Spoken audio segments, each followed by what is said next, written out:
call this a must-win game for both of these teams, Phoenix and Fnatic, if they want to have any real shot at finishing in the top four. Yeah, I totally agree. It only gets harder from here as far as versing teams like LGD and Secret if you haven't versed them yet.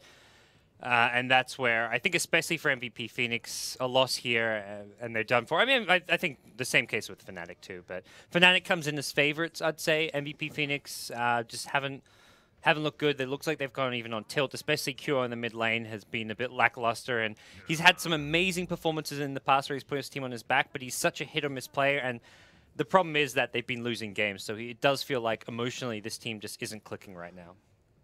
On the other hand, MVP do know Fnatic very well. Probably one of the teams of this event that knows them the best. They scrim a lot. They've also just played each other a lot historically.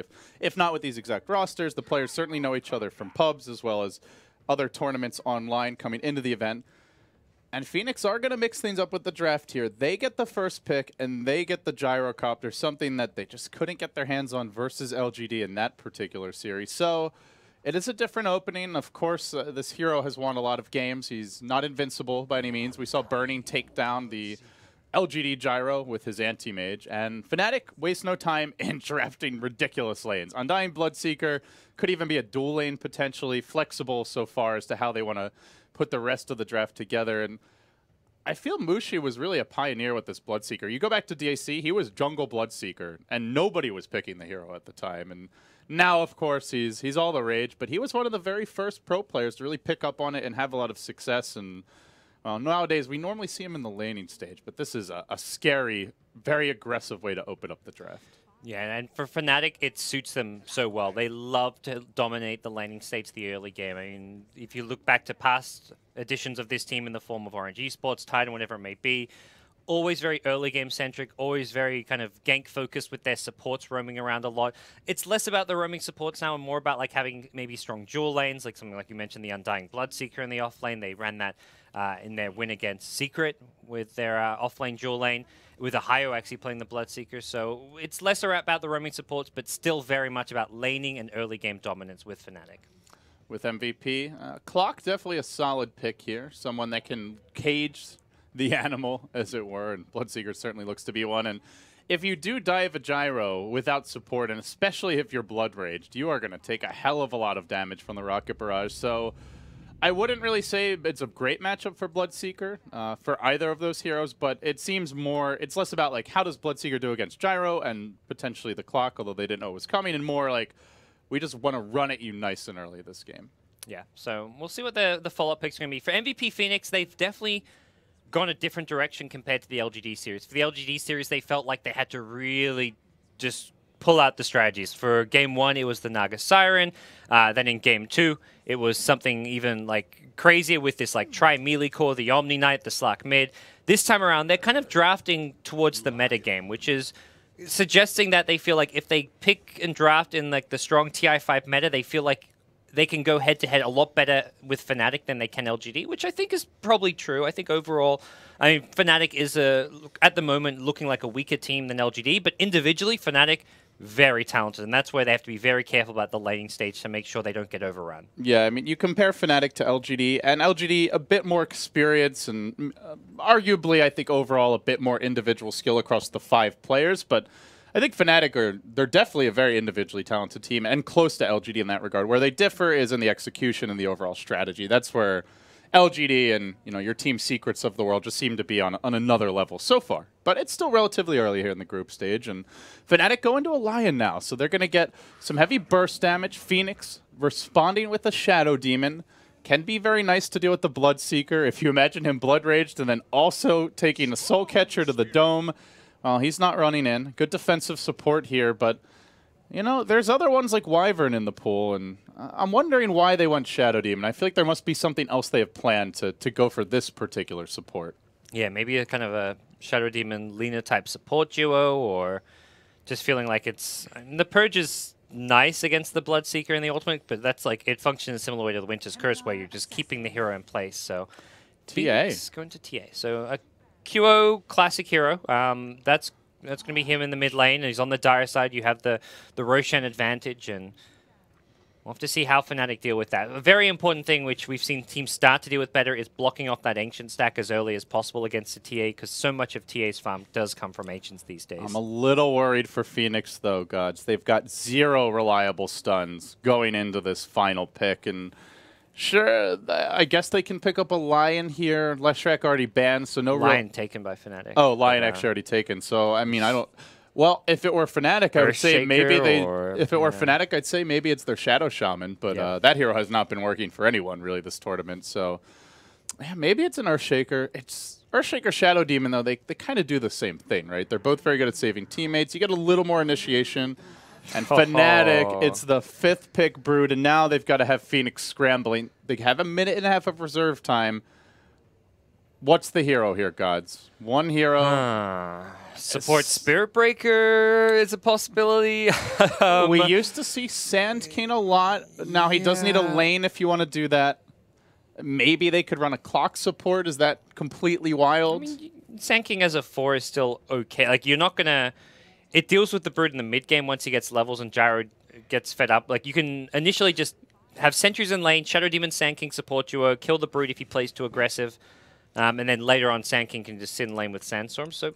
I mean, the idea of Sand King can work, LD. But it does take someone out of the lanes, and that's where this Bloodseeker Undying can really run rampant. Yeah. That looks to be... I mean, is it even... I mean, maybe it's even a tri-lane for those 3. Unless Fnatic wants to play greedy and run like a Jungle Bloodseeker and like a Lion Undying dual lane. I think Bloodseeker may even go mid against the TA. I feel like it's crazy when you say a melee hero is going to match up better against TA than a Storm Spirit, but...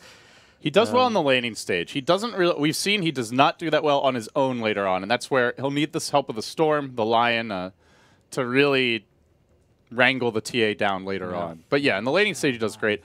And Phoenix will go Wyvern, so they get some control for Storm.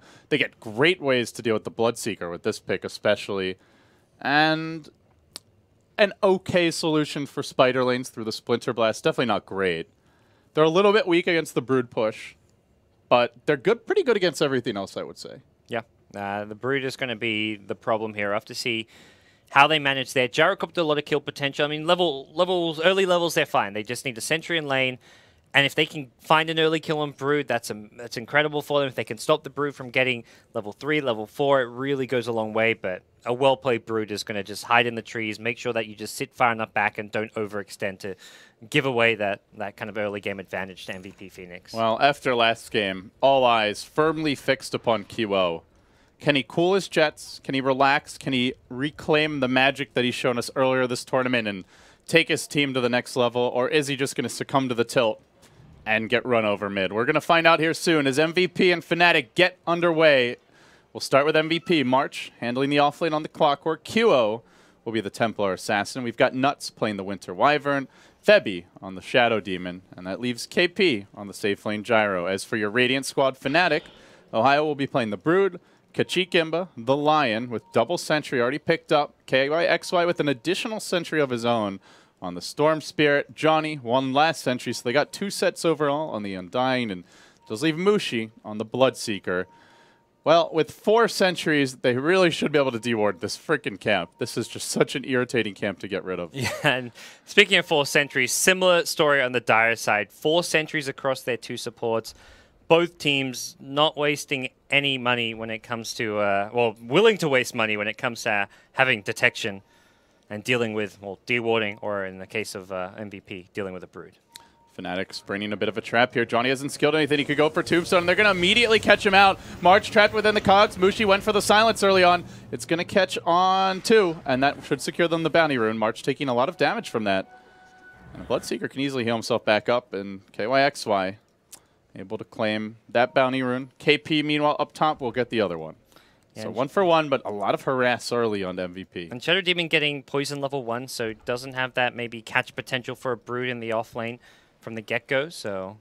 Yeah, and Brood versus a Gyro Shadow Demon, if she gets caught in a bad position, is actually... It's not easy, but she is killable, but...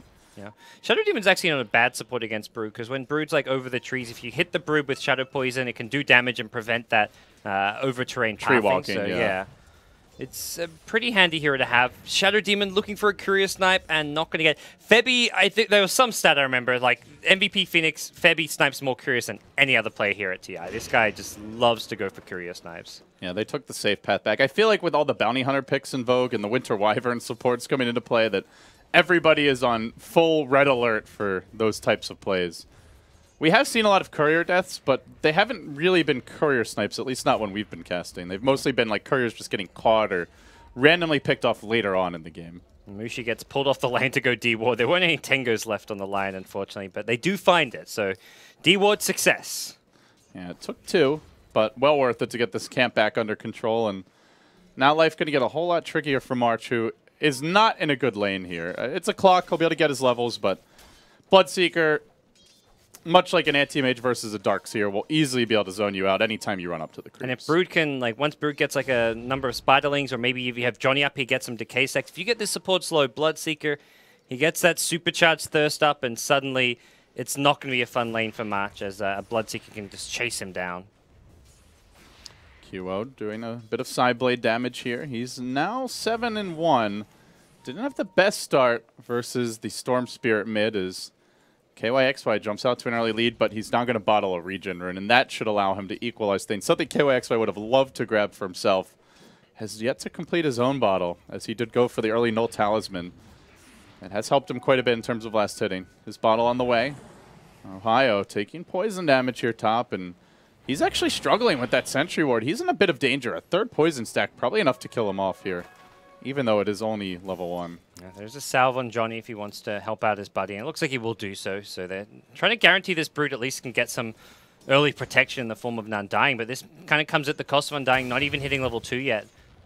Although it is kind of the natural lane for your Undying to want to be in, like in the off lane against the trial lane, hitting those decay stacks, and MVP aren't having any of it.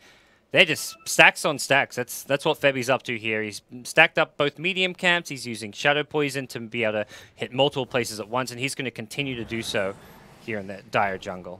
Yeah, on the Radiant side, you can even stack these 3 camps at once if you time it just right. So very potent hero if you're allowed to just go back to the jungle constantly. And well, looking at their heroes, Gyro can clean these up. That's probably the main one. Later on, a Wyvern can do a bit of work with the Splinter Blast. So they definitely have the horses to get some action done fairly early here. Overall, looking at CS, a bit of a lead early for Fnatic. Felt like they would have one just based on the hero matchups early on. And for MVP, they're much more focused on their mid game, getting the TA Roshan attempt going, find the Gyro level 6.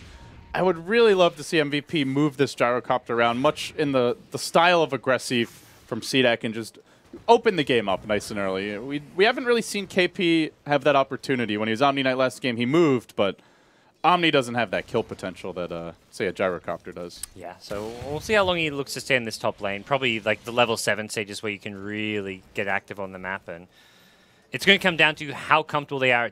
Like if they take the Gyro off the lane, will the Brood just push, take towers, and take control of the game? And that's a legitimate concern for them. They don't have that one hero who can just solo against the Brood really at any point of this game. Gyrocopter is always going to need some support or at least detection up there. TA kind of struggles as well. The Spiderling army will just instantly burn Refraction and force out a meld. So they haven't got that one hero who can just solo and deal with the Brood through AoE. QO is holding his own here mid, and he's been blessed with 2 very nice runes. First, the regen when he was completely out of mana HP and bottle charges, and now the haste rune that he's mostly topped off. Storm not yet level 6. There is slight potential for a tower dive here, but he doesn't have any... Oh, actually, he does have the 1 point of meld. So, yeah, with that, there is a chance. But he's going to need the right combo as Mushi swings around the trees. They got the stun off, but didn't want to go with the silence follow-up. Kind of interesting, like Mushi like swings into the jungle for a bit, gives Ketchikimba a couple of CS here or there, and it seems like maybe they're considering like giving the lane a little bit to the Lion, but he's just too low in HP, and Clockwork will just have too much solo kill potential on him, so it has to be a bit also careful just about free it. farm even if he doesn't kill him. Yeah. So Mushi comes back to the lane after farming a little bit of the jungle. I'm really curious if QO can get the ball rolling here. Probably not on KYXY, who's 1 creep from level 6, and QO should know it as he's just hit 6 himself. KYXY unable to kill off that trap, and he does collect his level 6. So kill potential more or less removed. Maybe some harassment potential, though. KYXY trying to bait him. Has to be careful. That Refraction is very scary at this stage of the game. And he'll drop another trap down. Both teams just maneuvering around, but nobody really finding the openings to go in just yet. Mushi helping out his buddy Ketchik here. But this is great. Like, the line gets harassed low by a level... he's going for the Rocket Flare build, and then he just gets blood... The line gets Blood Rage and heals himself up by just denying creeps. So it's some really just nice way of using the Bloodseeker to its full potential. The spell is so much more utility than what I feel like we see, even in a lot of pro games, where it's almost always just Bloodseeker using it on himself, but using it on allies, not just for like a Zeus to pop his combo, but even just for the healing potential, as you point out, is a very potent good way to kind of sustain a push if you need to. Use of the hero. Yeah. Well, Fnatic going to continue to just fall back to the jungle. And as you mentioned, there are some dire stacks here brewing. There's now a triple stack at the big camp. And let's see, are there any others? It's just Febby starting to actually farm them. He's got the Shadow Poison leveled up 3 stacks already and rising. They're thinking about a rotation. Kachika's a smoke. And they're going to pop it now, not actually scouted. But they're going to have this Lion gone a pretty long time from bottom, as Mushi has a lot of additional move speed now.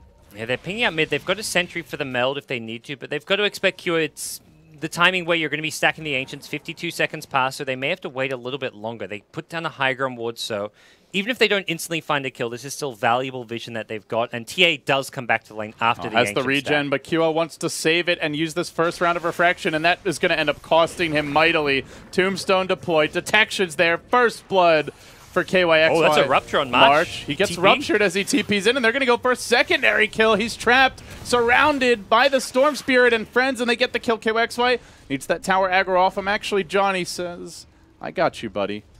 And, well, just unfortunate. Normally, if you're a TA, you push it to the limit, you pop the Refraction, use the charges, then you back off, use the regen rune, get an extra round of Refraction out of that rune, but just got a bit greedy there, and with the supports gone, ends up costing him. There are a lot of stacks in this dire jungle, though. Some of which have been farmed by Shadow Demon. I thought they were going to go looking, but they, in fact, most of them have been, and he's level 4.5 gods. Yep.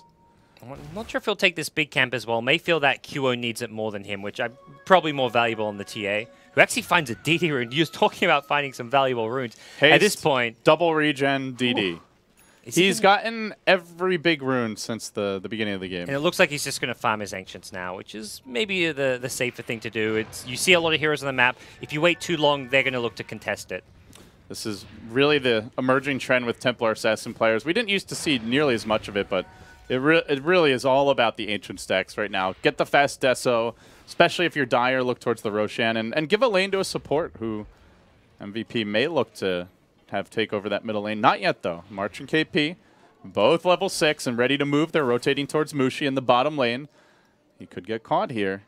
Hook is available. No vision right now for the Dire squad. They don't see him. Spidey senses tingling, but they may expect it, and unfortunately, he TP's top. This lane's empty. They don't see Gyro top, and this is just like a level 7 Gyro goes missing. This play's been made so many times that Mushi just reads it and sees it coming. Going top, Rupture. They don't get a cancel on the TP, though. Wyvern. But meanwhile, mid, Kachika will get caught and finished off as the Lion. So it's MVP who strike first in that lane. But Fnatic now working on a tower, and I think they'll trade not getting a kill for having a tower. Mid lane, not nearly as low, and there is still a glyph available here. Looks like KYXY already coming back. They're bringing in Johnny. They've got the level 3 Tombstone. They can fight this. There is a call down available. It's in a pretty good location. Johnny not going to get hit by the first bounce, but it doesn't matter. The Rocket Barrage almost finishing him off. KYXY able to walk away to the one place that's safe in the tree line. He's got a Ball Lightning to get out of here, and he's going to have to use it soon as KP forces him back. He can go in with another Rocket Barrage. The South canceled. Very nicely played. Brood Mama, though, starting to extend her tentacles into this jungle. Mushi was a bit late to the party. Would have loved to get involved there with the tower dive. But yeah, now Ohio has room. And they do not have a good hero to hunt a Brood. So pretty good sequence of events for MVP. Some nice movements there. I mean, as much as the initial smoke with the Gyro gets red and doesn't work out, he then adapts and says, okay, let's go mid. Someone's going to be here, even if it's just to support leeching experience, and then they force the rotations from Fnatic. So they don't allow Fnatic to just keep pressuring the top lane. Ahaya's still up there. Well, at least he's solo pressuring, but they're not really able to get this tier 2 tower with Brood alone at this early stage of the game. So I'm a little worried at their ability to shut down the Brood, though. Ohio had a really slow start, but they're not the best heroes to gank this. They do have a Dust on Nuts right now, but This jungle will be more or less off limits unless they want to send multiple heroes on a foraging mission. Johnny did ward the enemy Ancients, but he may end up paying for this. They have a Winter's Curse. They're going to get it off. That's a kill that QO would really like. He'll claim it. And now he moves forward into the bottom lane. KP getting caught. There's a quick finger. Follow-up pull. The hook by March, only hitting his teammate and even cogs him in to ensure his demise. Wouldn't have mattered anyway, though, as he was going down regardless. QO now maybe looking for his own dive. Simultaneously, Mushi pressuring the middle lane. Splinter Blast slows him down a little bit. Tower in danger, though, and Ohio nukes Febby once, brings him almost to critical HP. But Mushi's too low, and he's got to back and heal up. Yeah, respecting the Shadow Poison as well. He had a couple stacks, and that is, I think, level 3 Shadow Poison. Yeah, so Shadow Demon about to hit level 7. And we're going to see Febby rushing the Nags Gods. Early point booster. Okay. Now, the new Ags, it also applies the break, right? Yes. So it disables all passives, correct? Yes. Which means it Bloodseeker could hard thirst? counter Bloodseeker. Yeah. Similar to a Silver Edge, except it goes through BKB. That's actually pretty strong. That's something handy. Now, it's a big item to have to farm for most supports. But we've seen... maybe that must have been the game plan from the beginning, because... Even getting rid of stuff like incapacitating bite from a Broodmother can be handy in a fight, so... That's definitely a nice bonus. This is a pretty handy item to have on a Shadow Demon. Especially, it looks like it's going to be a realistic purchase. Having already 12, the point booster and another 560 gold is well you get 2 as well as the other big thing. You get or is it 3 now? The 3 charges. Oh, yeah, it was 2 initially, and then they buffed it to 3. Yeah, you get the charges, so you can use it multiple times in the fight if need be. I'm really excited. I want to see how this turns out. This feels like it could be very tough for Fnatic to deal with as the pressure comes mid lane. QO did not go for the Deso rush. He went into an early Blink Dagger. KP going to join him, and they will get the tower mid. The hook shot, hitting the creep again. March not finding his openings. He gets ruptured, but he's got a lot of backup here. He walks out of the Blood Rage, or the Blood Right, rather. And Mushi looks to chase, but with Cogs blocking the chase, he won't find his opening. It's honestly, the more that I think about it, with that also coming into play, you've got the Purge, but additionally, you have to run into Gyro, you have to run into Cogs, and Winter's Curse. Even a Disruption just to save a teammate. This is going to be a really hard Bloodseeker game, Gods. Yeah, there's a lot of answers to Bloodseeker. Similar story with the Brood. This is where... The Storm, it feels like, is the hero. Yeah. They don't have much lockdown for KYXY. KYXY is just going to continue to farm and just have his way here at the bottom lane. Looks to go back in. Nuts on that Winter Wyvern. Could be in some trouble, but KYXY, that Meld Strike, takes away half his HP in one right click. Mushi now going to take out this tower mid. There is a glyph available and not popped. All right, they'll just let it fall. They'll give Mushi his free gold. And he is rushing either a Sanj or a BKB. We'll see what the choice is momentarily here. Standard build is the BKB. This early game has not gone as well as maybe Fnatic would have hoped. They're up by about 2,000 net worth, but when you've got a Brood on your team, you're maybe expecting a bit more to happen. They even gave the Brood that early Undying support to help secure his laning stage, and QO he's easily in this game, has the Blink Dagger, finds himself a T1 tower, and that's the second tower in quick succession that MVP have claimed. First one with the Gyro mid, and now bottom lane, so they are finding their feet here in game 1 against Fnatic. Fnatic are pressuring this tier 2. No defense coming. MVP with the Roche. And what do you know?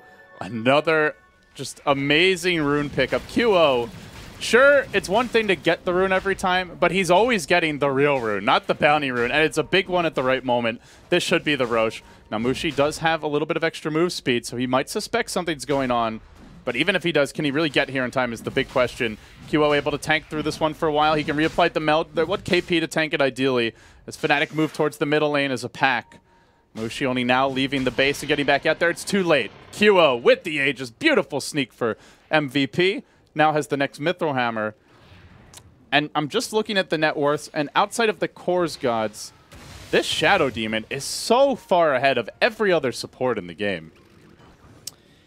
He kind of just jungled this game. I mean, it really was a jungle Shadow Demon. Very reminiscent of like the jungle Keeper of the Light kind of we saw from AUI, and we've seen a few other players try. It's something unconventional. You kind of expect him to be kind of imposing himself more in the lane, but you can just jungle with this hero, and With items, Shadow Demon can make a lot happen. I mean, in general, just farm supports have been kind of a key thing for teams to have as you go into the mid-game. Having 4 staffs, Glimmer Caves, in this case, it's going to be an Aghanim Scepter applying multiple demonic purges with Break to multiple targets.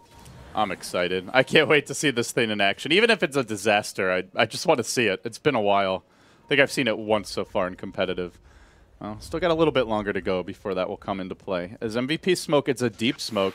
Oh, Febby, well, they know he wants his items, and this time will be punished. KYXY finally starts to find those openings. Only 4 kills for Fnatic. Running a Bloodseeker Storm Lion, you'd expect a little more blood. And they do see Mushi here. Hook. He's searching. The trap's going to set it up. Very nice combination. And now they leap it with QO. Bloodright is going to connect on 2 heroes, but no follow-up at this point. Yeah, not a problem for MVP. The easy, fast pick-off, and they can just now apply some pressure to the bottom tier 2 town. With Aegis still online, with KP there, he's up to 1200 HP with the Sanj pickup. They're not really in a position where they can get jumped on by a Storm Spirit too easily. The Finger of Death is available, though, so that's the one concern. Maybe they can go on KP. Probably not QO with the Aegis as well as Refraction. That doesn't seem advisable. You're definitely, if you go on him with like a Blink Line, or line, no point I'm talking about Blink Line, but if you go on him with the Storm Zip and then Line follow-up, it's a definite kill on line with the TA Blink, so have to be very cautious about any kind of aggression against this TA right now. At most, you get the Aegis. That's going to be it. 950 gold till this exciting Shadow Demon Aghanims. Well, in the meanwhile for Fnatic, I worry about the impact of the Undying pick this game. We saw it from Chuan earlier, where an Undying that just doesn't do much in the laning stage really is not a factor later on in the game, and he doesn't have the lockdown that you'd love to have against a TA. Compare that to like what a Wyvern's going to bring to the table, even with minimal farm. What do you think Fnatic can do at this point? As far as the Undying's concerned, it's not going to be quite the impact you'd hope from the hero, and they aren't looking to teamfight. They want to find pickoffs once they get this Bloodstone start getting the charges going. Brood's going to just kind of keep playing that kind of solo pesky game up in the top lane as well as the Dire jungle. Has got a string of webs towards mid lane, so if they find kills towards mid lane, that is a possibility, and it looks like that's what they have in mind. Gonna need to TP quickly, but Kachik Imba's coming as well with the Rupture follow-up. There's the hook shot. Calldown's gonna connect on one hero, just on Ohio, who heals his way right through it, and with the Bloodright going off, he's gonna find March as well. They end up getting 2 kills. Kachik Imba, the one with the last hit, that will get him well on his way to his Blink Dagger, but there's the Purge on Ohio, slowing him down. Soul Catcher, not enough. They get the Soul Rip, keeps him in fighting condition. MVP unable to really punish this move. But they do have a Deso on QO now. I feel like I just saw him get the first Mithril Hammer. And what do you know, Guts? Another double damager. This is a little ridiculous. And this time around, he's not using it for Ancients. He's going to hold on to that one and hope to find a kill or 2. You kill these Ancients, you go heal, and then you go fight with your DD rune. Maybe they look for something like a smoke with a Winter's Curse. You can even kill a Storm Spirit with a DDTA. They don't have a smoke right now. Is there one coming out? Yeah. Yes, there is. Courier has one. And they could go. They could just go now if he wants to use his bottle charges. I didn't see. So KYXY, normally a tough target, but they do have the curse, as you mentioned. Well, KYXY, he is farming well. And that's the good news here for Team Fnatic, is their cores are mostly ahead, aside from the Templar Assassin. So Mushi has been consistently focusing on his CS. He went Sanj and Yasha after the Midas. Just getting these cheap items that now as QO makes his move. He didn't pop the DD rune. It would have been close to killing KYX. Trying to chew through his Aegis here, which he only has for about 20 seconds left. Oh, you don't want to chew through it and then get punished. Top lane, hook on Ohio, trapped within the cogs. Rocket Barrage follow-up. He tries to heal his way through it, and it's just not enough. He goes splat. Oh, meanwhile, bottom, back in. They're jumping QO. Have they written down the time perfectly? QO need that Aegis to pop right now, but the silence may end up costing him, as well as the Rupture. Can he blink out in the nick of time? No, he refracts and tries to man mode his way up, but the double damage, and he almost kills out Mushi. The Rocket's going to do the work. He finishes up the Tombstone, and finally QO may have a game where he can start making plays for the team, and guess what we have, gods? A Shadow Demon Aghanim Scepter at 20 minutes. Febby just looking for somebody to latch onto. It's going to be Johnny if he gets caught out here, who suffers. This ultimate, 3 available. Oh, he's just fogged. Range. Just fogged on the boundary. Oh, QO wanted back in as well. Once that Rupture wore off, he was ready to get chasing. Very close seeing that Stormster as well. He was very low mana. I was thinking like 150 mana after he balled as far as he didn't to kill QO the first time, but MVP find themselves in a position where they can take a tier 2 tower and potentially take this fight. They have to be careful that Kuro doesn't have Aegis anymore. They curse KYX while it's under a lot of heroes. Even through the Soul Rip, he melts. The Shadow Demon, Demonic Purge, 3 still available, 1 on Ohio. He's out of the picture. Probably going to reserve 1 for Mushi, who's about to TP in. There's your Purge, and Mushi, you ain't going anywhere, my friend. He's slow as molasses right now. He runs into QO. He is doing some big damage, and they don't have any mana for an additional Purge. That's the one downside of this. It's extremely mana-intensive. March is going to have to run to the left, and Febby is going to be trapped without a TP. Nuts will die, and he's going to double back, pick up Febby as well. Mushi with the triple. Oh, he needed more mana. It might not have mattered, though. The TA was in a bit deep. At that point, once the TA goes down, the Gyrocopter also top lane, fighting KYX. That was the big thing. They didn't have Gyrocopter there, so once the TA goes down, the fight's over. Clockwork doesn't even have max battery. Okay, he's just got max battery assault after getting some levels from that fight, but you haven't got the damage or the ability to keep on fighting with the TA down. So they needed to keep the TA alive, which, I mean, you're going in that deep. You can only really play around Refraction and Blink so much. And Fnatic, their main emphasis at the start of that fight was just killing TA, and then they can worry about the supporting cast. Mushi will back off. March was looking for a hook, and at this point, still no BKB. So a hook is basically a kill if there's a +1, as they look for a potential Hill Ward. Not going to find anything. Still a while before this Roche will respawn.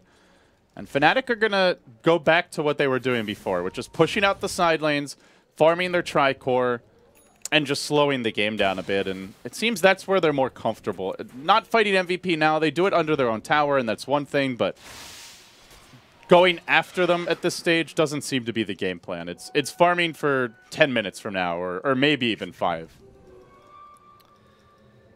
Solar Crest Broodmother. Interesting. Yeah, we're seeing kind of pseudo-utility builds every now and then. I've seen some, I think Zai did like a Medallion Rush where he didn't actually upgrade to the Solar Crest fully, but putting Evasion on the Bloodseeker can help him out a lot against the TA. They do see QO. I don't know if Ohio and KYXY can do this themselves, and they do have a lot of vision.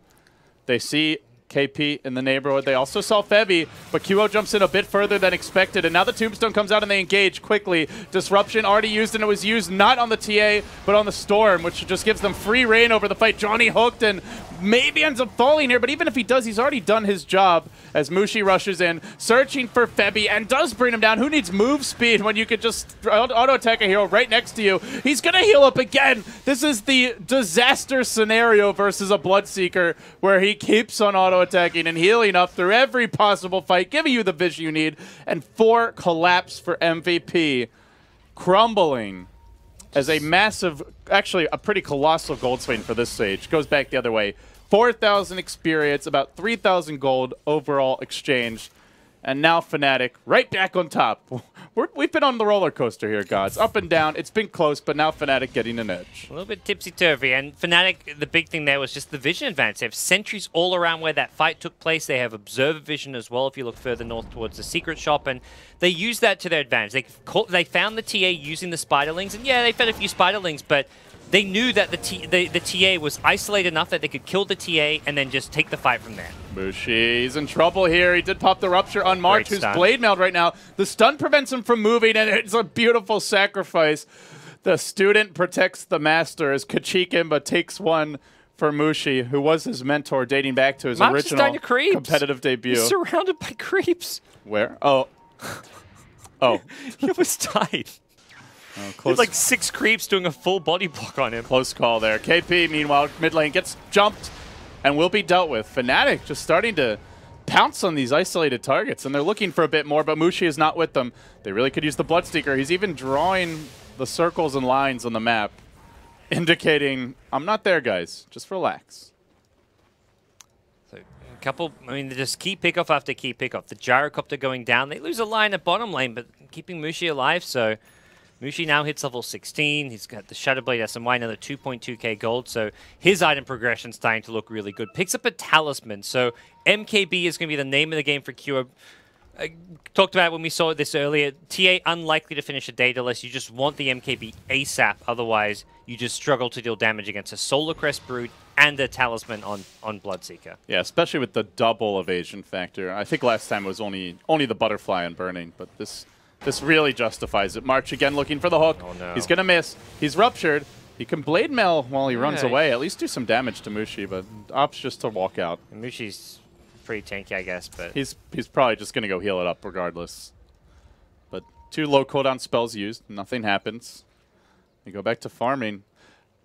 But I do go back to the Storm Spirit we talked about in the Draft Gods. We are seeing it now. KYXY is playing not the Dream Storm game, but close to it. There is really nothing except for a Winter's Curse, and Nuts is really the 6th position with the amount of farm Febi's taking off the map. So he has no blink, he has no mobility. There's no real easy way to get a curse off. As Fnatic move into the river, they snag a haste rune. It was spotted by the Dire side if they were watching, and the circle's drawn by March.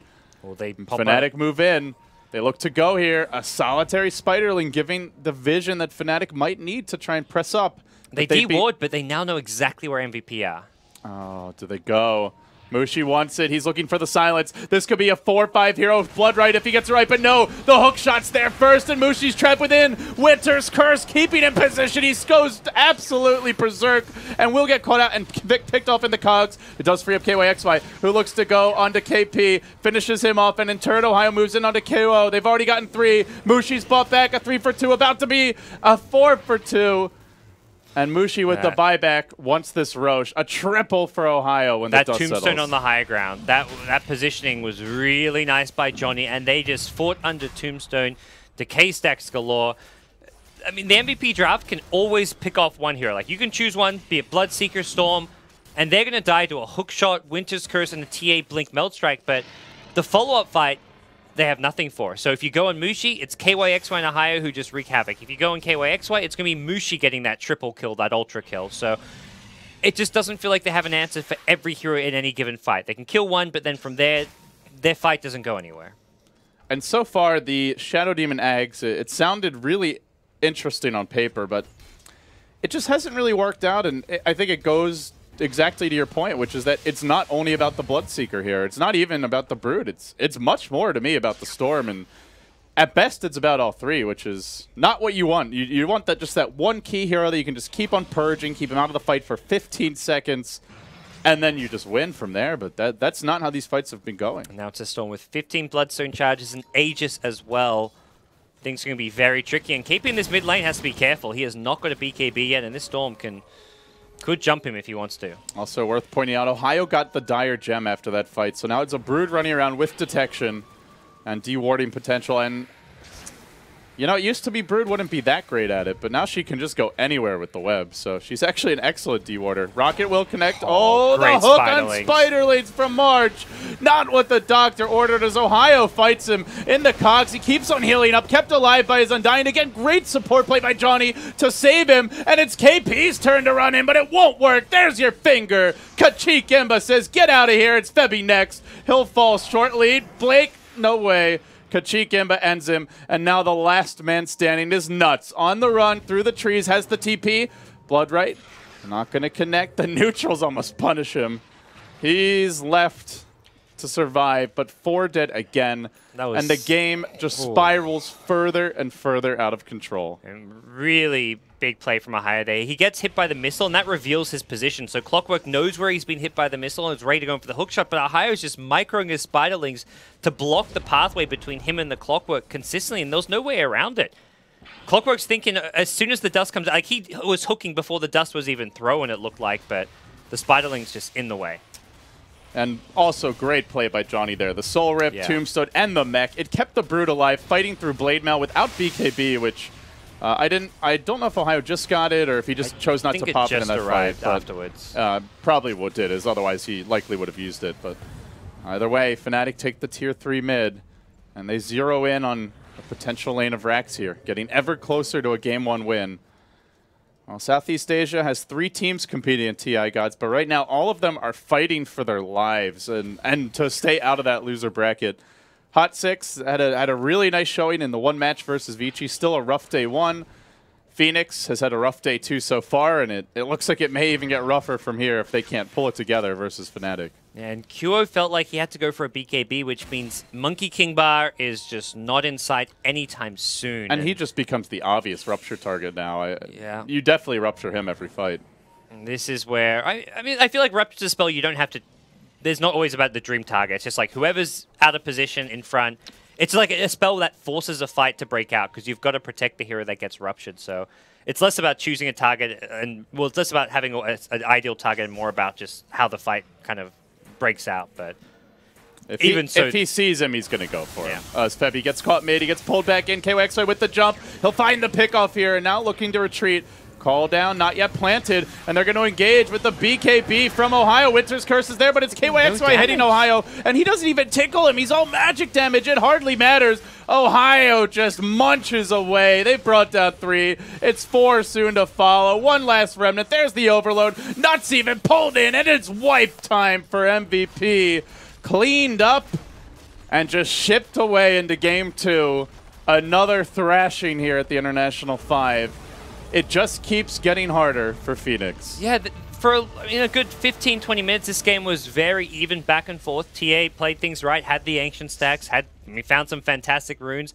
They got the ages, but that one fight bottom at the Tier 2 tower was where things just suddenly got completely out of control. Before that fight, MVP were in this and actually kind of holding their own, but after that, it was just... That was when the snowball began, and that was when Bloodseeker gets a triple kill, then the Storm picks up a Bloodstone and suddenly starts racking up charges.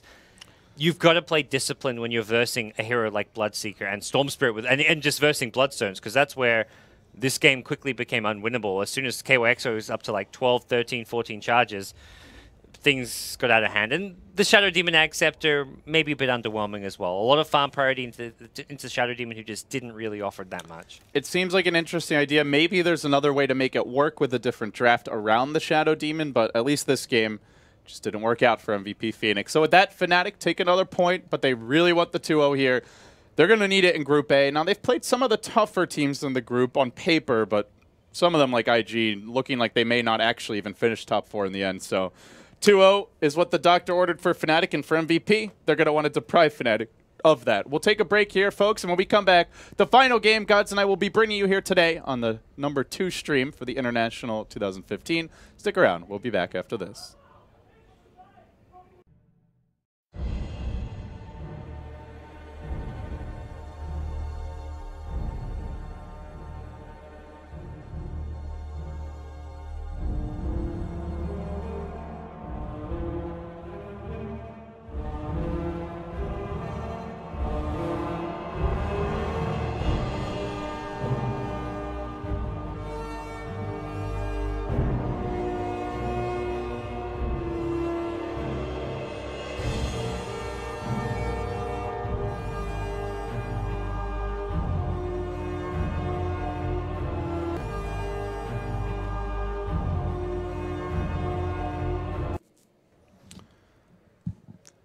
Ladies and gentlemen, welcome back to Game 2 of MVP.Phoenix versus Fnatic. Fnatic, they're up 1-0, and they made it look kind of easy there in game number 1. It was close early, but MVP.Phoenix never really threatening for any big objectives, never got close to the Fnatic base.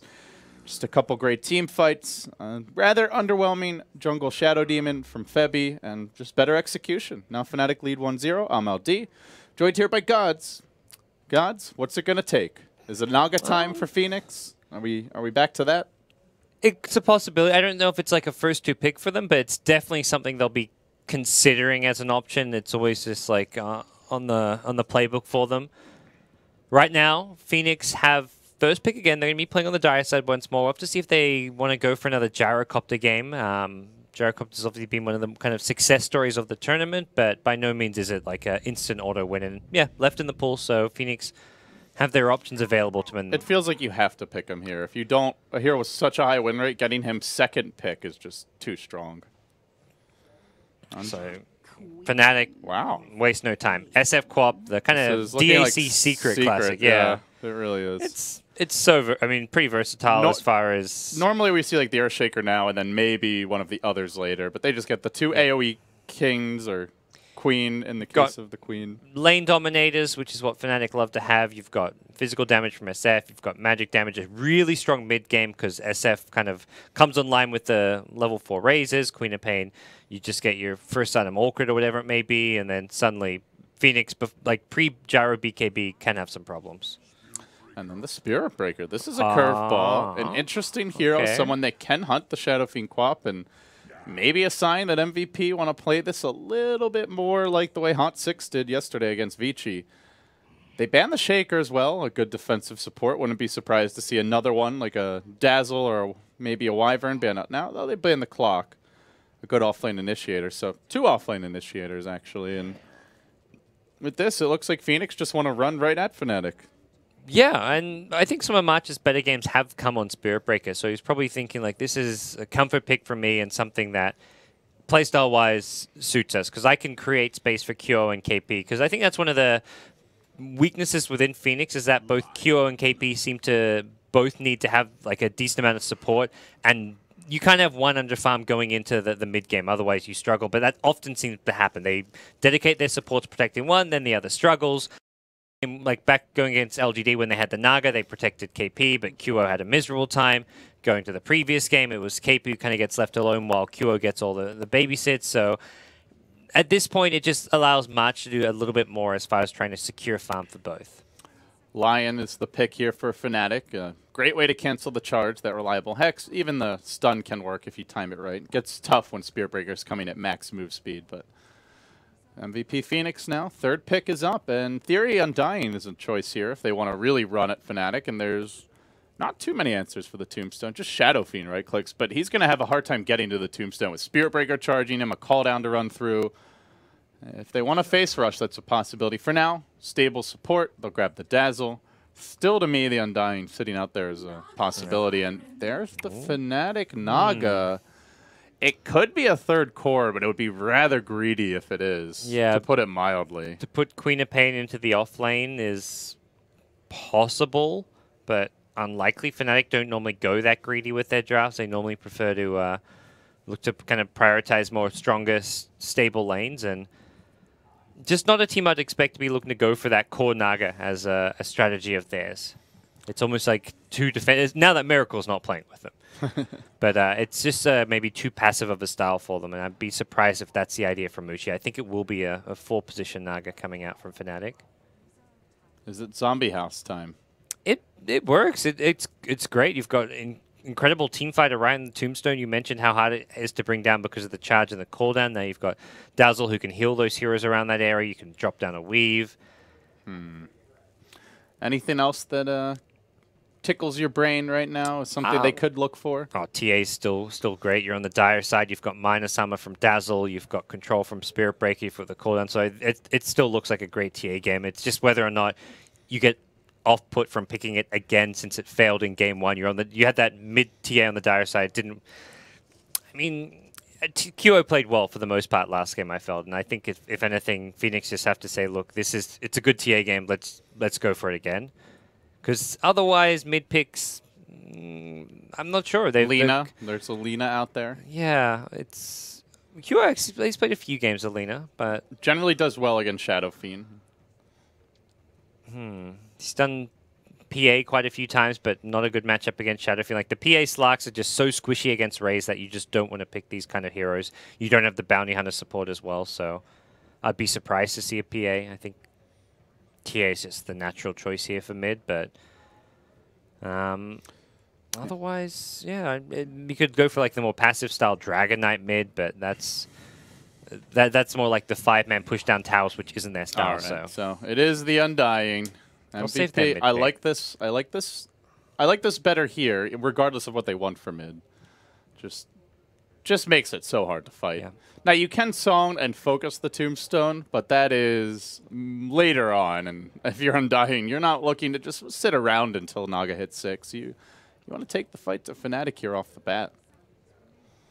That's for Fnatic's last pick. If it is going to be a support Naga, they are still looking for that off-lane selection for a higher. Broodmother is still an option, and it's good here though. There's a Spirit Breaker charge, but by no means is that you don't say like, oh, they've got Spirit Breaker, Brood's unpickable. No.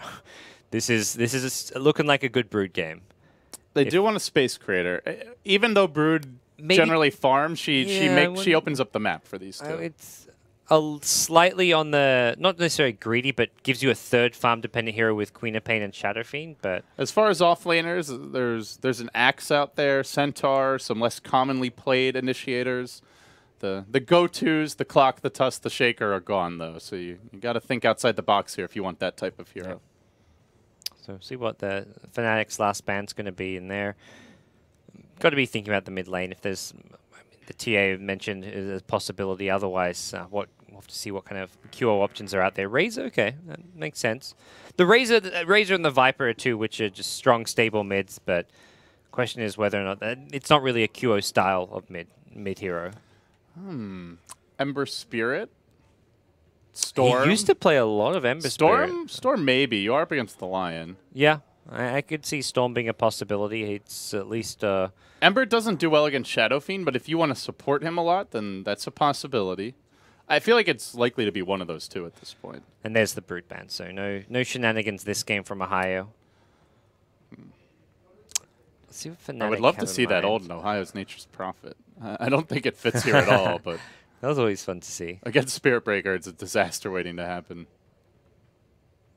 They haven't got too... Oh, they've got a decent amount of reserve time left, so they can think through their options here as far as what they want to do. And they could consider the core Naga if they really wanted to, but... It's so greedy. Yeah. You've got three heroes that are Earthshaker's literally like banned? vacuum Okay. cleaners. Yeah, Yeah, let's say Earthshaker could be a possibility. That's a really you've got Queen and Pain SF. You've got enough. You can pick a kind of more utility offlaner. Like you could have like the Yoki style Sand King even. But yeah, I'm feeling like Sand King, Axe, or Centaur. Those are the three that come to mind. And less conventional, what do you have? Legion Commander seems also on the greedy side and just not that strong right now in general. and we'll find out soon enough. The offlane Riki that Mushi is known for banning first phase. Centaur. There's so. a Centaur. Ohio plays a lot of Centaur, and this is something he's Ember pretty good or at. Storm, I'm expecting here. No TA? You don't think a TA possible? Yeah, I don't know. I feel like they have so much control for TA this game. But it is. The same can be said. That applies against a Storm too. I feel, or at least less so. Only the Hex, really. Lena. Okay. That's something we mentioned earlier, but kind of got drawn away from. And hey, it worked for their brothers in MVP Hot 6 yesterday. Let's see. Yeah, give some maybe some damage output that they were lacking. Like they've got a really good team fight around the Tombstone. It's just gonna be all about securing those kills. And Gyrocopter doesn't want to go running in too deep until he has that BKB. Fighting into Lion disables, Finger, Queen of Pain burst, SF burst. They want to have that long-range DPS, which Lena can provide them. I really love these MVP lanes. I feel like they should be super strong through the first 6 to 8 minutes here. Centaur, not strong in the laning stage. Certainly not going to do well against Gyro. Shadow Fiend can be punished by Lena 1v1, let alone if he gets charged.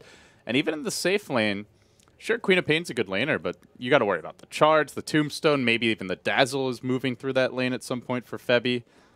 They have potential here, gods, for MVP to win all 3 lanes if they play this right. Yeah. And they're going aggro. KP's already got the Reign of Protection, and he's running bottom, it looks like. Very powerful heroes. I like what MVP.Phoenix are pulling out here. Early ward can be planned by Ohio up top, though. He TP'd for this and everything, so didn't even spend all his money. Just wanted to get up as fast as possible. And he's not going to actually block the pull, but also just to try and figure out what MVP are going to be doing with their lanes, if it is going to be this aggro trial lane. But that's a good point, and it's very important intel, given that they have so many options. They can run some dual lanes, they can go aggro try. Just endless possibilities, really. But with that, we get underway. Could have a big level 1 clash. KYXY has Blink already. He's in a little bit of trouble. They can charge him, but they have to be careful about what's lurking behind, just chucking out a Decay. yeah. And he blinks to it. If he gets charged, he can just blink to the tower as well. So they get the scouting information. You are not fighting this if you're Fnatic. No, they're just playing footsies, but they're not going anywhere near this. They're hoping for vision. Center actually rotating down as well. We'll have to see if they look to change their lanes. I think even 4v5 MVP can't fight this unless someone gets caught really out of position. They're getting free hits off on Febby. Oh, that's the 4-hero stun. That might be the opportunity. There's the charge the other direction. Febby almost dead. The backstab. Ohio does club him with the axe. He gets the kill, but Nuts looks for the trade. That's a 2-hero raise. How the hell is Fnatic winning this fight? KP trying to do what he can with the Rocket Barrage, just not quite enough, but Nuts is clobbering everyone. Queen of Pain blinking away, but March on the hunt. He gives up on the charge. 2 for 2, but a first blood for oh, actually MVP got it. Oh, Mushi's still in trouble. And he wanted the bounty rune. He's just going to run in and feed for that. That was not worth it. Oh. Well, MVP actually got the first blood, as it turns out. I thought it went the way of Fnatic there. But, oh no, who got it? It was Fnatic. It was the Centaur. It said the gold swing went the other way. I'm not really sure why. So, really, MVP definitely the stronger level 1 fight, but Fnatic just kind of slightly outplayed them. They got some free right clicks off on the Dazzle. They hit a 4-hero Riptide with Naga Siren, a 2-hero Impel. They were the ones getting the jump and initiating. It was more than a 2-hero Impel. It was 3 or 4. That was. It was. Huge. They just got caught in this like little choke point. I feel like if they just ran at Fnatic, they would have been the ones to crush that fight. But the backstab Centaur first blood is not something you expect. That's for sure. So, Fnatic can kind of stabilize off of this, and for them, I think they now can read the lanes well. They de-ward their pool camp as well. They saw where the Observer Ward went down, so their safe lane will go really well here. Even though they're against the Spirit Breaker Undying, they can use the pool camp, deny as much XP as possible, get farm, get some CS as well as some levels on their supports, and then go for kills once they get like a level 2, level 3 on the Lion and Naga Siren, and go from there. And Mushi already has his bottle. He did rush it here. He should be able to see us pretty well against QO off the bat. Taking some heavy slave harass, but able to bottle his way through it. Even going in on QO, getting some free chops. Not something you generally want to allow. March, no mana after that skirmish, so no early charge available. The Riptide connecting on 2. And the support Naga seems pretty strong against this dual lane. 2 melee heroes. They want to be in your face, and you're pretty much guaranteed to hit both with the Riptide. As Febby, true to Febby form, is going for a courier snipe, and it's laden with an empty bottle. This is a courier for Febby. Give him another one. That's a dead bottle and a sad Mushi. You know, they were on point last game, ready for it, and micro the courier around, but Fnatic maybe just forgetting about it and getting a little overconfident. He even gets the rune deny as well. And now he's getting some harass too. Febby's just spanking Mushi. QO's running, and QO's going to get him. He doesn't even have boots yet. This is an easy takedown with the slave follow-up. Mushi's going to pop. Well, he gets a free heal, gods. But that's about it. Oh, you want your bottle for some heals? Here, just go back to base. That's 2 very quick deaths for Mushi. The first one especially avoidable. Well, not the start you're hoping for from a Shadow Fiend. Nope. So Mushi going to have to be playing much more cautiously at this point here. And he'll TP back. Mushi very experienced and not someone who's just going to go on tilt like maybe we've seen QO do throughout this tournament. He's just defensively try and farm up his basic just core tanky items, be it Treads, Aquila, and just deal with... There's not going to be any kind of support rotations from Febby anymore. He's a Dazzle. He's just going to look to secure the safe lane for KP's Gyrocopter. He's going to pull, look to get some levels himself. So things should stabilize mid from Mushi, although he does need to be careful of QO's solo kill potential at level 6. Mushi did buy his boots before dying, so at least he has those when he walks back to lane. And he will have the bottle in relatively short order. Only a minute to go before that will be available to him. Just has to survive this small window, and you know, with the free fountain trip from the death, he has a decent amount of mana still to go. Yeah, and the one threat to him is always going to be the charge from March, which for now it looks like you've already got the support to actually lurking around, protecting him / going for a kill. They definitely want to have someone here if bottom lane's missing. Yeah. But 2 means offense. Fnatic are looking for the jump. They're going to run through the mid lane. They know that the rune just spawned and Lina was headed towards bottom to go grab it, so they get in a good position to get this flank and go for a kill on QO. QO did meanwhile go bottom, and he grabbed the bounty rune, activates it. Oh. He's in a dangerous spot here, and he's running up the river into Kachikemba, who they have grabbed to the notice, invis. he picked up the invis rune went missing under an observer ward, and QO not reacting. Yeah, now he is, but too late. Well, reacting to 2 heroes on top of him. That was maybe just a bit negligent as far as like watching what was happening, because they left the invis rune there for the Lina, and it disappeared. The only explanation there is that it's a smoked hero who picked up a rune. Or an already invis hero, but there's no one on Fnatic who has Shadow Walk or anything. It was pretty funny. The Centaur walks over the rune. He's like, I'll leave it. And then, then the Dazzle does the same. And Febby says, okay, you can have it, Lina. And then nobody watches the rune. Yeah. And they get that on the line and end up getting the kill. Well, that's going to slow down this mid lane. QO almost level 6, though. And it's where Mushi has to be extremely careful. Level 3 Dragon Slave, 250 damage with the Laguna. You're looking at 700 before reduction. So if Mushi doesn't have full health, you just have to slave Laguna and he's basically dead. Yeah. This is where you have to play very cautiously in this match. His Q is respawn, so he'll pick up his wand and even the headdress there. So he gets some extra stats from all these little items. So he's looking to boost up that HP so he can survive this combo. March is annoyed. He just tried to charge mid. Immediately the net from Johnny comes out, cancels the charge, but they're still fighting in the mid lane where Kachik Emba found the stun, takes down Nuts on the tower dive.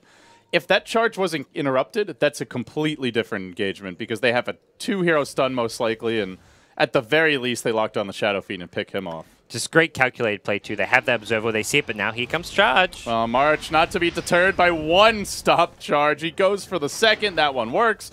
KYXY, though, on the rotation has the Blink Scream ultimate, but QO's here with the stun. He whiffs it. No. And no mana for the ultimate. KYXY may end up dying to this. The charge not necessary. March ends up committing for it, but he's the tanky one who can survive this. QO quickly moves away as the gyrocopter rotates in. This is where Gyro gets out of hand. A frantic stampede. Kachikaba runs back in, tries to take down QO, and sacrifices himself for nada.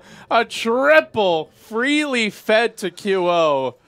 And all of a sudden, the game opens up like a can for MVP. So many of those kills were just free as well, like you said. Like the Queen of Pain trying to just man-fight the Lina there and just ends up going down. And then similar story with the Lion running back in. Then it was the Centaur who stampeded and went for the Lina as well. Like they get the one kill in the Spirit Break, and then he stampedes like, oh, I'm going to go for the Lina, but he's got a full damage rocket barrage on him.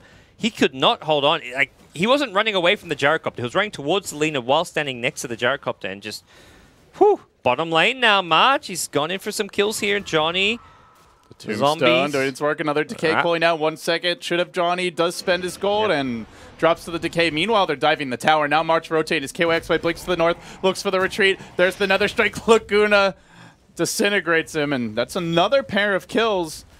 Gods, you know, casting Fnatic, and I think you called them. You actually called IG, I believe it was, the Cloud9 of the Asian scene, where one game they're amazing, the next game you just don't know what's going on with the team. I kind of feel the same way about Fnatic at times. One game they're beating Secret and just wrecking them, even from the laning stage onwards, and the next game they're self-destructing for minute 1. Yeah, this is been just that. I feel like MVP has played well. It's been good rotations, especially from March, importantly on the Spirit Breaker, and QO's had a really good performance on the Lina, knowing when to fight, but it's been punishing mistakes that shouldn't have happened from Fnatic. Does have the Stampede at the ready. He's able to scurry away from this north lane, but still takes a pounding. They're going to keep on pressing in now with Febby joining up with KP.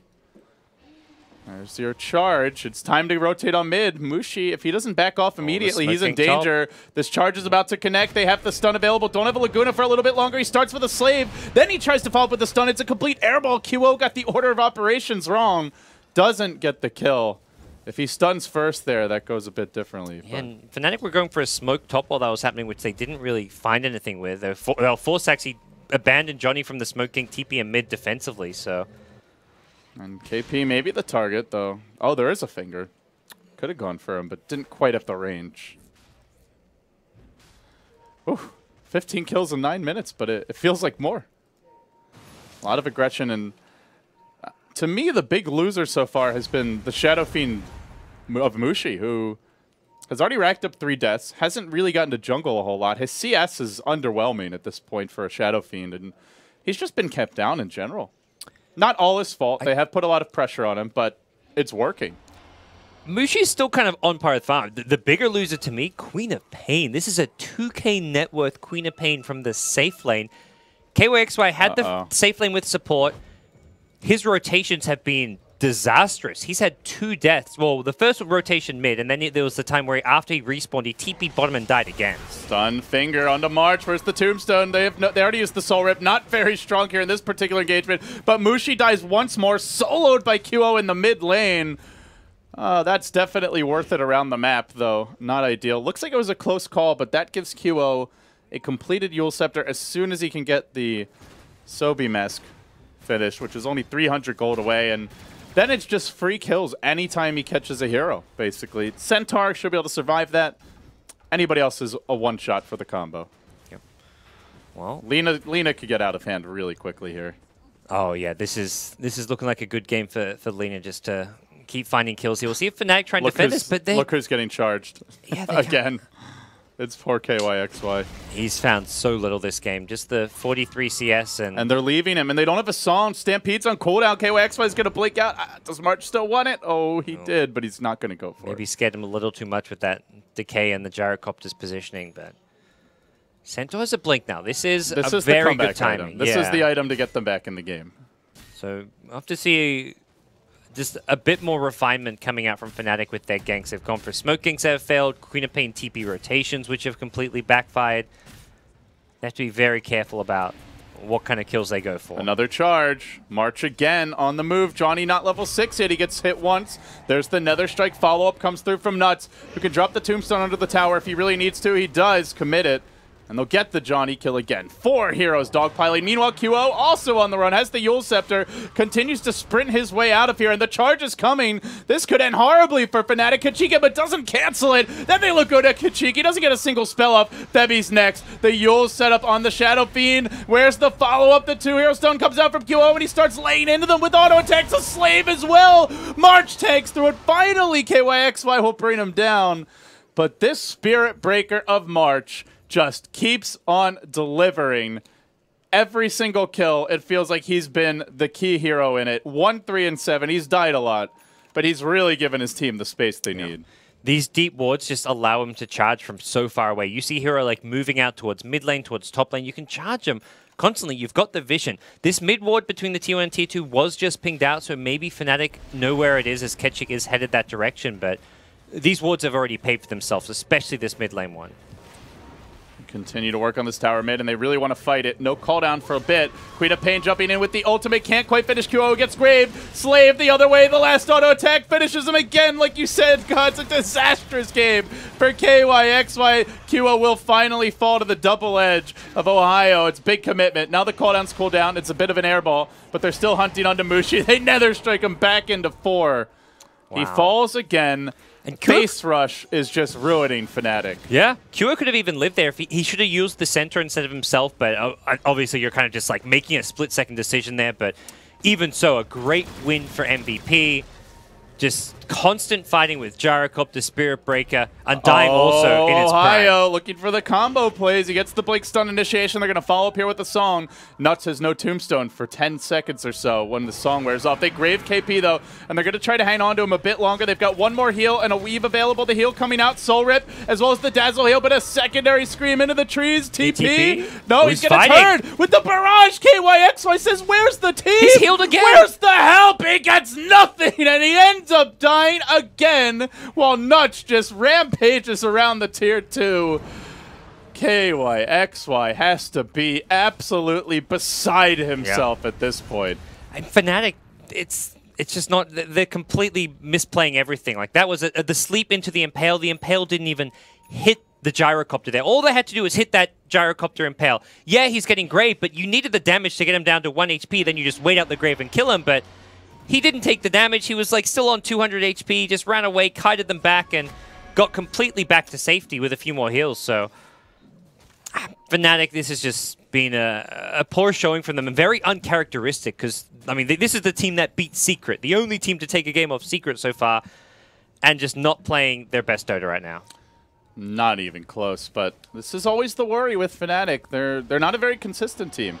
And now Kachikemba on a warding mission. No, that's not happening. MVP will not allow deep wards. Well, why is Eli in there by himself? Yeah. Well, they know who was going to plant a ward, whether they saw him plant it or not. They actually tried to deward it. It looks like Sentry got planted around the same time. Might have been right before, but either way, doesn't quite Easy save. rush.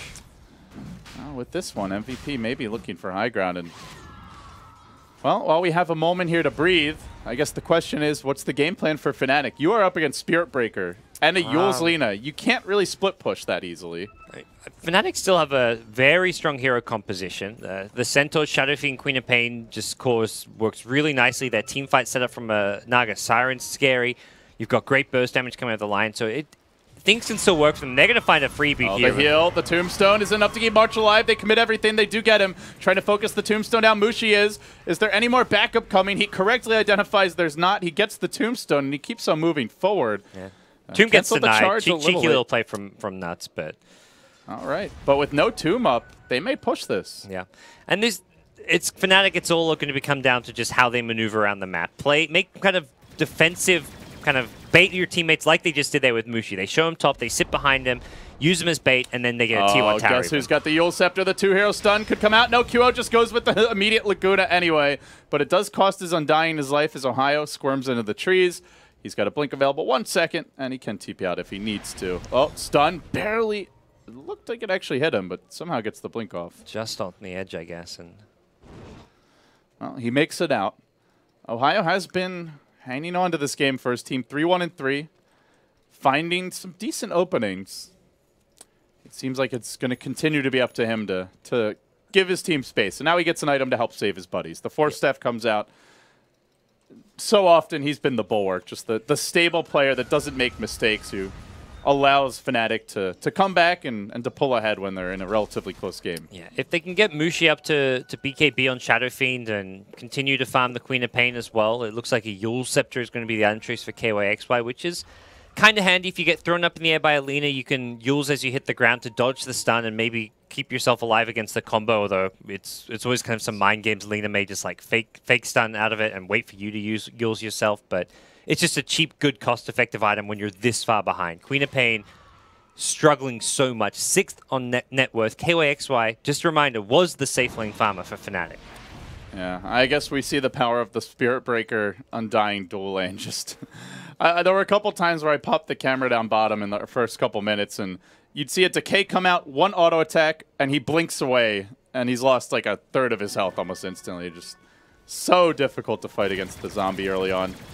Also the Yules, and probably even more importantly, really good against charge until a BKB is purchased, which March is going to have ways to go before he grabs. QO Shadow Blade through the mid lane, but gets seen by a sentry ward, so this won't lead to too much. But and now he is working towards Eggs. That is the worry for Mushi. You get your BKB, but QO able to dish out 675 pure damage right through it. That is half Mushi's HP pool, and he actually opted for Yasha first.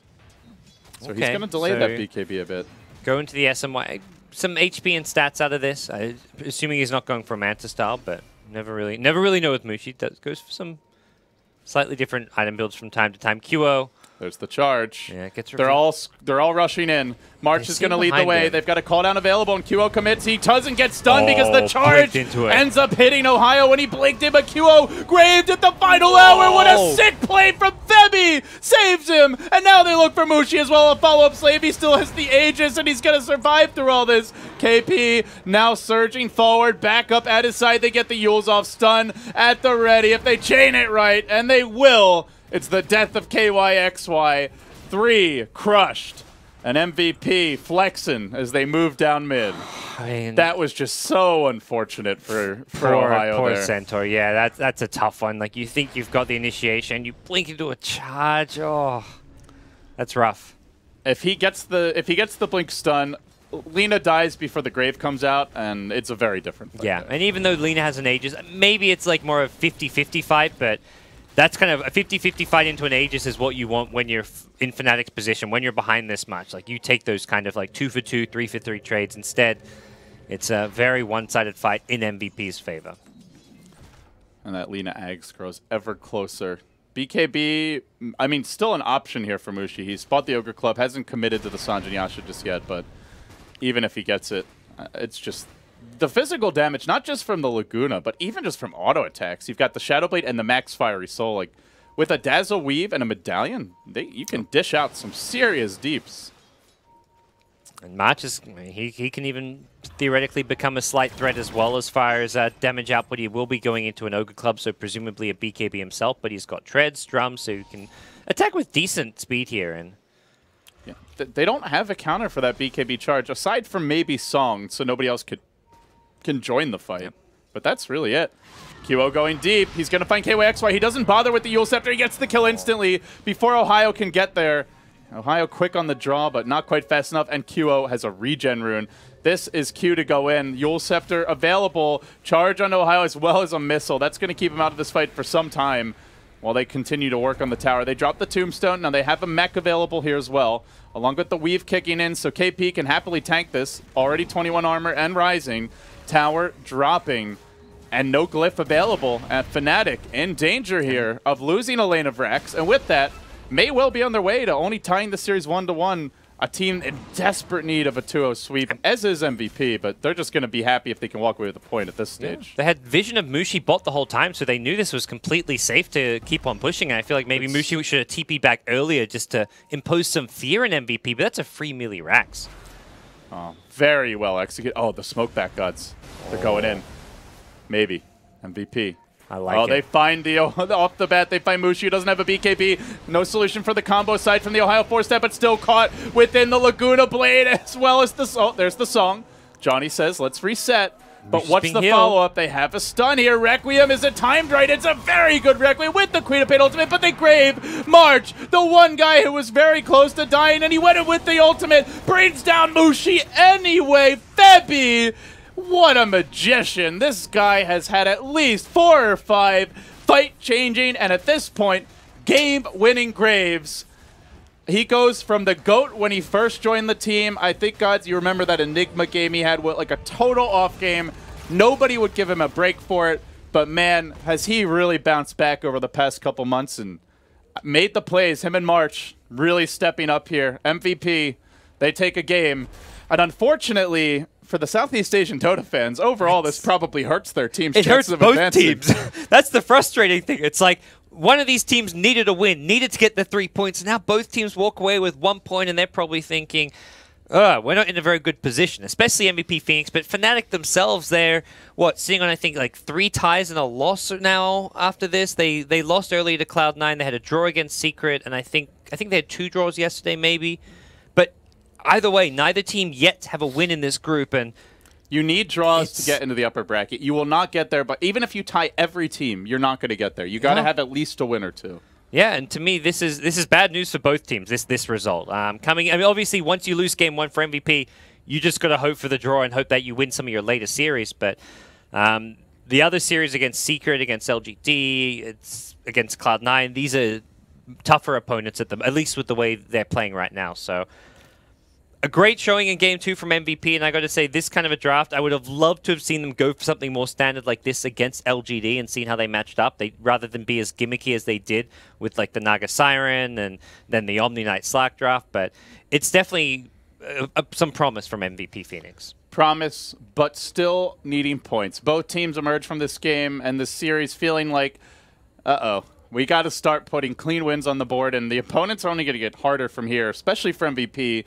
Still Secret and LGD yet to be played in their particular case, I believe. So with that, folks, that is going to wrap up our cast today. Myself and Gods will be stepping off, and I believe we have Capitalism Blitz coming on to take you through the remainder of Stream 2 action here on day number 2 of the International 2015. Thank you so much all for those of you who joined us. We had some awesome Asian Dota today. And with that, be sure to follow Gods at BTS Gods, myself as well at LD Dota if you'd like. And thank you once again for watching. Match 4 of 5 total heats today coming up in just a bit.